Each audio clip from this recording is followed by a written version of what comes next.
Sir triple B படிச்சிருக்காரு sir. கேம்பஸ்லயே ஒரு கம்பெனிக்கு போனாரு. அங்கேயே மாசம் 18,000 போட்டாங்க. 3 மாசம் முடிச்சிட்டு என்னால முடியாதுன்னு வெளியே வந்துட்டாரு. வந்துட்டு எனக்கு அந்த போன கம்பெனில எனக்கு வேலை நல்லா இருக்கு, எனக்கு அதே போல கம்பெனி வச்சு கொடுங்கன்னு சொன்னாரு. அதுக்கு எவ்வளவு செலவாகும்பான்னா 50 லட்சம் ஆகும்னாரு. கார்ல ரொம்ப இன்ட்ரெஸ்ட் சார். 8th படிக்கும் போது நான் கார் ஓட்டுறேன். கார்ல இன்ட்ரெஸ்ட் அந்த ஷோரூம் போனேன் சார். ஷோரூம் போயிட்டு எனக்கு அந்த மாதிரி ஷோரூம் வச்சு கொடுங்க அப்படின்னு கேட்டேன் சார். இப்ப என்ன பண்றீங்க?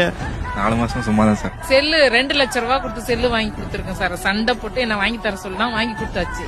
அந்த செல்லுல தான் இருக்கு சார் கண்ணு. எல்லாத்தையும் நீங்க தான் பண்றீங்க சார். அவன் ஒரு மாசமா அடம் பிடிச்சி சாப்பிடாம கொல்லாம செல்ல வாங்கிட்டான் சார். எனக்கு வேணும் வேணும்னு சொல்லிட்டு அவங்க அப்பா ஒரு 6 மாசம் சம்பளம் வச்சு அவருக்கு வாங்கி. 6 மாசம் சம்பளம் என்ன பண்றீங்க? அதை வச்சு யூஸ் பண்றேன். நோண்டின்னு இருக்கிறாரு சார். அதுல என்னென்ன இருக்கு அதெல்லாம். அது மட்டும் இல்ல சார், எனக்கு இப்ப இனோவா கார் வேணும்னு கேக்குறாரு. நீ சம்பாதிச்சு வாங்கிக்கோப்பா, நான் வாங்கி அங்க கேட்க மாட்டோம் சம்பாதித்தேன்னு சொன்னா அதெல்லாம் முடியாதுமா, நீ வாங்கி கொடுத்துருமா.